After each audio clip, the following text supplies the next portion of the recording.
Ghanaian language helps the children to be able to read. It helps them, the sounds of the letters helps the children to be able to read.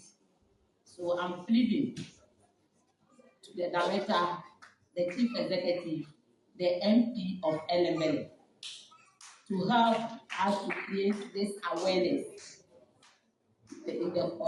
throughout the community, so that if the parents are aware of this, I don't think they will send their children to the preparatory schools. They will allow the children to be in the government schools, the public schools, so that the children will be able to read and write. As we learn, we learn a program, NALA,